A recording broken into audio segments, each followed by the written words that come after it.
sommes devant l'Organisation des Nations Unies sur la place des Nations. Regardez, vous avez la chaise cassée juste en face. Est-ce que vous la voyez? Voilà. Je voulais vous faire cette petite visite aujourd'hui devant l'Organisation des Nations Unies, à quelques pas de l'OMS et de Gavi, puisque toutes les organisations internationales se concentrent dans le même coin. Donc je voulais faire cette historique et puis vous faire un petit lien, vous expliquer un petit peu le lien avec ce qui se prépare en coulisses, enfin plus tellement puisque maintenant le projet est affiché de plus en plus explicitement, de nouvel ordre mondial. L'Organisation des Nations Unies, l'ONU, est née donc le 24 octobre 1945 à la suite de la conférence de San Francisco qui a permis de mettre en place la Charte des Nations Unies qui a été en fait ratifiée le 24 octobre 1945, mais qui n'était pas en fait le début du processus de cette mise en place du nouvel ordre mondial, puisque la Société des Nations avait déjà été mise en place par le président américain Woodrow Wilson, qui avait également permis l'installation de la Fed, la Federal Reserve, le consortium de banques privées qui tient lieu de banques centrales aux États-Unis et qui fait la pluie et le beau temps avec le dollar dans le monde. Donc la SDN, Société des Nations, avait été mise en place en 1919 et avait pour objectif affiché une paix durable, ce qui n'a pas forcément complètement marché puisque la Deuxième Guerre mondiale a éclaté 20 ans plus tard en 1939.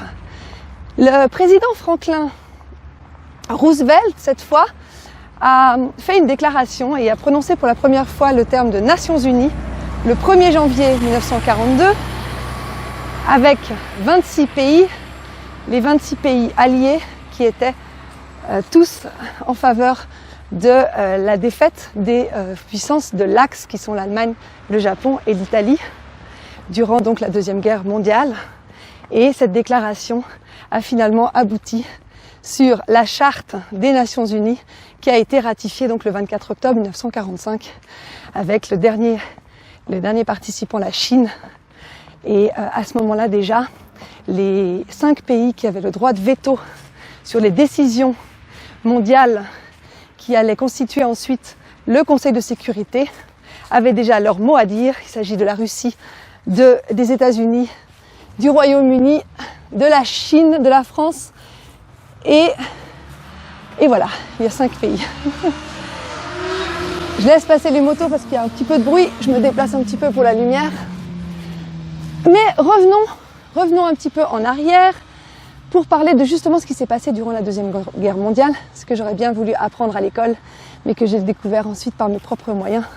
Il s'agit du rôle de IG Farben, tout le monde, je pense, en a entendu parler, puisqu'il s'agit du consortium de pharmacie, pharmaceutique et chimique, comprenant donc BASF, AGFA, Hoechst et Bayer. Vous savez, le fameux Bayer qui a absorbé Monsanto en juin 2018. Et oui, toujours lui. Eh bien, ce consortium, financé par la Standard Oil, vous vous rappelez, Standard Oil, donc c'était la famille Rockefeller, c'était John Davison Rockefeller qui avait fondé cette entreprise de pétrole monopolistique. Et donc la Standard Oil a permis de financer IG Farben qui par la suite a construit des camps de travail qui se sont transformés en camps d'extermination. Par exemple, il y a le camp de Monowitz-Buna, qui est un sous-camp de dépendants d'Auschwitz qui appartenait à IG Farben. Et IG Farben recevait des prisonniers de la part du gouvernement nazi qui travaillaient donc gratuitement, qui finissaient dans les chambres d'extermination de ses dirigeants. Alors, IG Farben permettait de fabriquer du caoutchouc, des matières synthétiques, du pétrole synthétique également, des antibiotiques, du gaz sarin et le fameux Zyklon B avec sa filiale Degesch. Voilà. Paul Warburg, qui a joué un rôle prépondérant dans la mise en place de la Fed, vous voyez, tout est un petit peu lié, a également fait partie du conseil d'administration de IG Farben et au procès de Nuremberg, ce sont exclusivement les dirigeants d'IG Farben, en fait 24 en tout, seulement 24, qui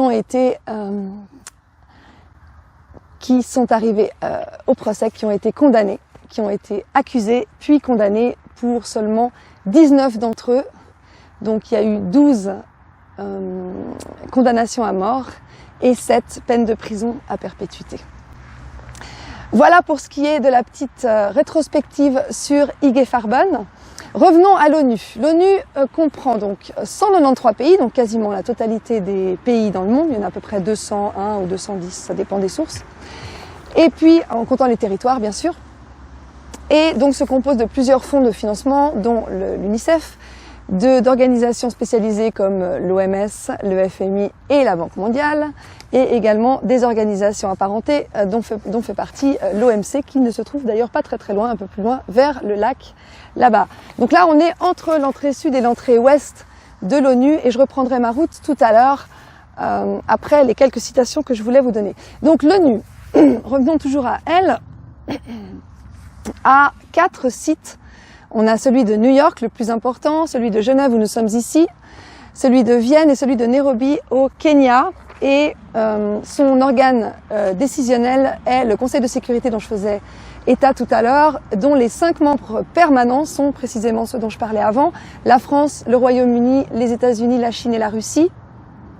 Donc ces 5-là ont le droit de veto sur toutes les décisions qui sont prises à l'ONU, donc en termes de sanctions financières ou économiques, et en termes d'envoi des casques bleus, par exemple, dans des pays en guerre. Donc je rappelle juste, pour juste se fixer les choses, que le but de l'ONU est de maintenir la paix dans le monde, mais que depuis son implémentation officielle en 1945, il y a eu 86 guerres, dont 36 toujours en cours aujourd'hui. Donc le but n'est pas forcément atteint, et je rappelle aussi que durant l'épisode, enfin disons, la période 1 an et demi de Gilets jaunes, on a pu assister à des violences policières sans nom, des yeux arrachés, des mains estropiées et des meurtres également, et que 2 dossiers ont été déposés à l'ONU, l'un le 20 février, l'autre le 31 août 2019, où nous avions organisé la chaîne humaine, rappelez-vous, et aucun de ces dossiers n'a abouti sur ni des sanctions, ni des réparations, ni des déclarations officielles d'excuses et de récompenses des personnes qui avaient été estropiées, ou en tout cas un hommage qui leur aurait été fait. Rien de tout cela n'a été produit, et pourtant l'ONU se prétend garante de la paix. Je rappelle aussi que les bombardements du gouvernement israélien sur la bande de Gaza et la colonisation qui a lieu depuis 1948 sont toujours en cours 72 ans après. Donc je me demande ce que fait l'ONU. Les actions officielles donc de cette organisation sont le maintien de la paix et de la sécurité internationale, donc à discuter puisqu'elles ne sont pas tout à fait atteintes, disons, ces 2 objectifs-là. Protéger les droits humains, fournir de l'aide humanitaire, promouvoir le développement durable, et nous y reviendrons un petit peu plus tard dans cette vidéo, et garantir le droit international. Ce que l'ONU fait pour changer le monde, il y a 11 points qui sont officiellement affichés, dont celui qui concerne le Covid-19. Donc les Nations Unies luttent contre les pandémies, dirigent la réponse mondiale face à la flambée sans précédent de Covid-19 et couvrent les besoins en vaccins de 50% des enfants dans le monde. Nulle part il n'y est question de booster le système immunitaire, de préserver les nappes phréatiques, de permettre à réduire les égalités de salaire et de conditions de vie, ou alors j'ai mal lu. Maintenant, faisons le lien avec le nouvel ordre mondial. En 2008, une initiative voyait le jour et initiée par donc Jaime Ilián, je ne sais pas exactement comment ça se dit, Jaime Ilián, qui est un banquier qui a travaillé à la Deutsche Bank entre autres, qui est fondateur du concept de happitalisme. Le happitalisme, c'est un nouveau paradigme économique qui se dit promoteur de bonheur, de bien-être et de liberté. Donc nous attendons de voir, et donc dans ce projet il y a également Ndaba Mandela, le petit-fils de Nelson, qui lui est ambassadeur de UNAIDS, l'une des organisations spécialisées de l'ONU qui se concentre sur la lutte contre le sida. Donc ces 2 personnes ont mis en place le projet qui s'appelle le projet Nouvel Ordre Mondial des Nations Unies en 2008 pour atteindre les 17 buts du développement durable d'ici à 2030, et également le bien-être, la liberté et le bonheur d'ici 2050. Alors moi j'aimerais savoir de quoi sont faits cette liberté, ce bonheur et ce bien-être, puisque Nous le verrons plus tard, on parle plutôt de projets militaires, de surveillance et de technologie. Le rôle également des Nations Unies dans la promotion d'un nouvel ordre mondial a été mis en valeur en 2000 à la demande du pays du Guyana, qui, à la 55e session de l'Assemblée générale de l'ONU, a demandé donc quel était le rôle précisément des Nations Unies dans la promotion du nouvel ordre mondial depuis 2000. Donc le projet ne date pas d'avant-hier. Il y a également un article du Guardian, si je ne m'abuse, qui... non, pardon, pas du Guardian, du Foreign Affairs, qui date de 1991, qui a été écrit par Bruce Rosset et James Sutherland, qui est l'ancien directeur du bureau exécutif du secrétaire général des Nations Unies, qui disait que le nouvel ordre mondial envisagé par les présidents Bush et Gorbatchev serait fondé sur l'état de droit et le principe de sécurité collective. Et très important, écoutez bien la fin, ce principe implique nécessairement la possibilité de mesures militaires d'application par les Nations Unies. Alors expliquez-moi juste comment on peut faire converger le militaire avec la paix, je me le demande. Voilà donc de quoi il s'agissait en 91. Et maintenant je vais passer à quelques citations qui ont été prononcées par certains présidents et hommes d'influence que vous connaissez tous. Je commencerai par Paul Warburg, vous savez, le personnage qui avait un rôle dans IG Farben et qui était également le premier président du CFR. Le CFR, c'est le Council of Foreign Relations de la famille Rockefeller, de John D. Rockefeller. J'en ai parlé dans ma vidéo sur Gavi. Et qui a travaillé également pour promouvoir la réserve fédérale. Comme quoi, toutes ces coïncidences sont très intéressantes. Donc, il nous dit, en 1920, quand même, ça date pas d'hier, nous aurons un gouvernement mondial, que cela plaise ou non. La seule question sera de savoir s'il sera créé par conquête ou par consentement. Donc ça, c'est ce que nous disait Paul Warburg en 1920. Puis, nous avons Henry Kissinger qui nous disait assez récemment, il faut que je le retrouve, donc très récemment même, le 9 avril, et je l'avais déjà cité dans ma vidéo de Gavi, il disait « La pandémie de coronavirus modifiera à jamais l'ordre mondial ». Voilà. Il disait également que, voilà, aujourd'hui, l'Amérique serait outrée si les troupes des Nations Unies entraient à Los Angeles pour restaurer l'ordre. Demain, ils en seront reconnaissants. Ceci est particulièrement vrai s'il leur était dit qu'un danger extérieur, faites le lien, qu'il soit réel ou promulgué, menace leur existence. C'est alors que les peuples du monde demanderont à être délivrés de ce mal. L'unique chose que tous les hommes craignent est l'inconnu.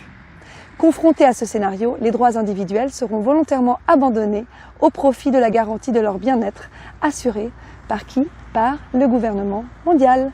Henry Kissinger, je rappelle, était membre du groupe Bilderberg, du fameux CFR et de la commission trilatérale, toutes les trois issues de la famille Rockefeller. Donc d'abord John D. Rockefeller, John Davison Rockefeller, puis pour ce qui est du groupe Bilderberg et de la commission trilatérale par le petit-fils David Rockefeller qui justement nous disait ces phrases suivantes. Nous sommes à la veille d'une transformation globale.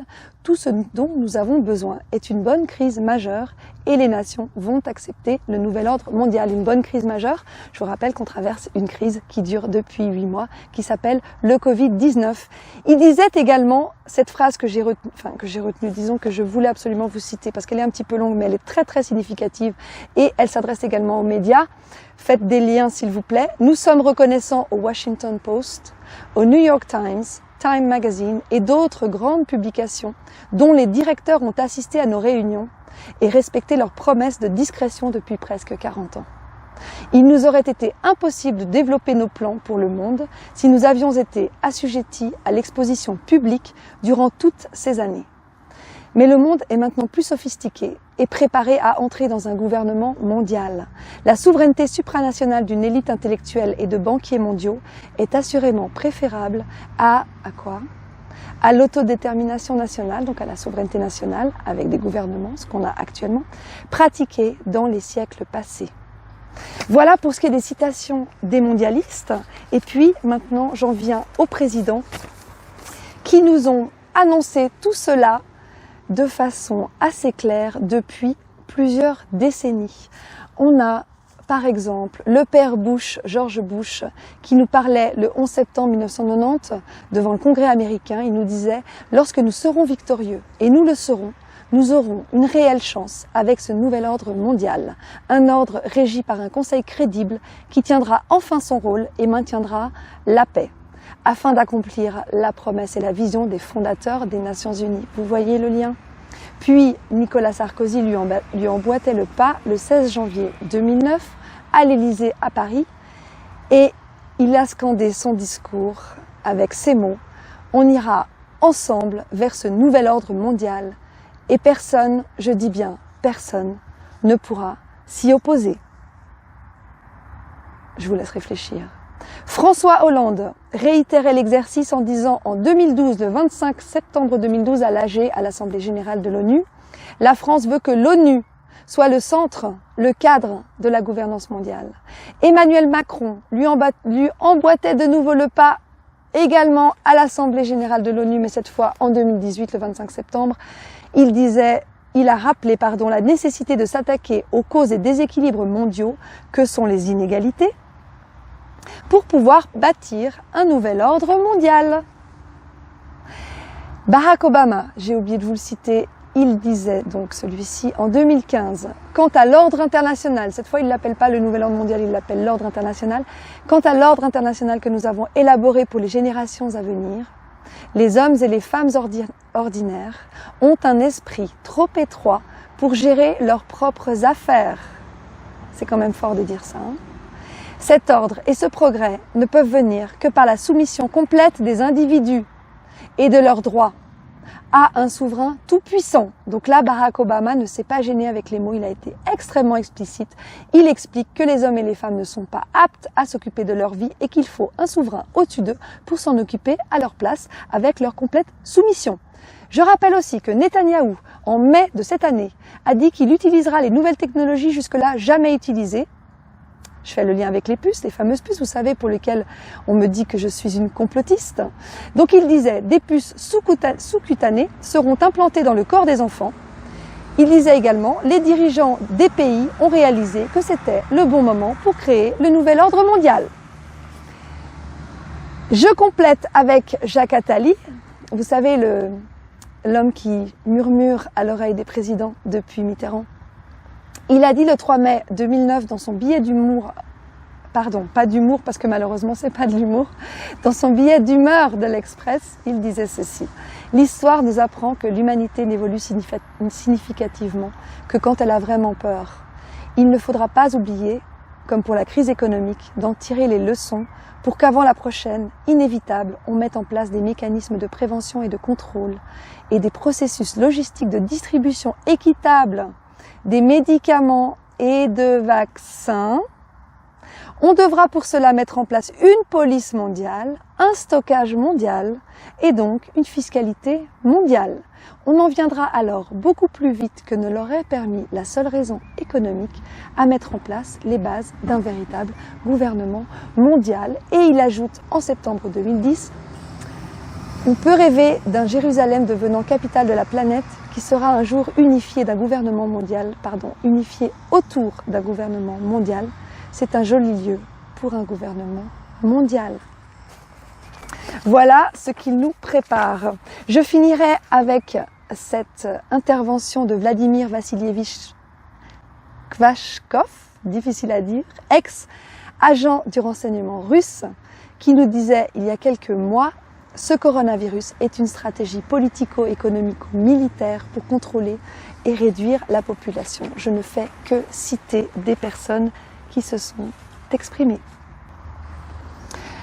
On a pu regarder, en tout cas moi j'ai eu l'occasion de voir cet extrait sur Fox News récemment, qui disait que l'OMS dit que le Covid-19 ne concerne pas un virus, il s'agit de changer notre société. Tedros Adhanom Ghebreyesus, donc vous savez le grand patron de l'OMS qui se trouve pas très loin là-bas, disait « Nous ne le ferons pas nous ne pourrons pas revenir en arrière. La pandémie de coronavirus a donné un nouvel élan à la nécessité d'accélérer les efforts pour répondre au changement climatique. Que vient faire le changement climatique dans l'histoire?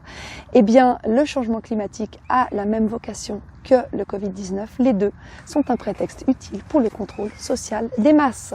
Et je vous renvoie aux 17 buts du développement durable à mettre en place avant 2030, qui est aussi un projet de la clique de Bill Gates, de Al Gore et de tous ces mondialistes pour nous mettre sous contrôle. Voilà. Donc maintenant, moi j'aimerais vous poser une question. Qu'est-ce que nous décidons de faire? Est-ce que nous sommes prêts à troquer notre liberté et notre responsabilité contre leur sécurité, leur peur et leur dépendance? Est-ce que nous voulons laisser cette dictature numérique du nouvel ordre mondial à la chinoise s'installer comme nouvelle norme, ou est-ce que nous voulons récupérer nos libertés et notre souveraineté?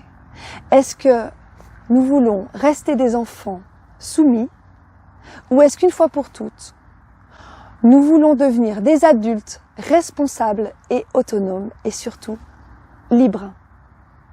Je vous laisse sur cette question et je vous dis à bientôt.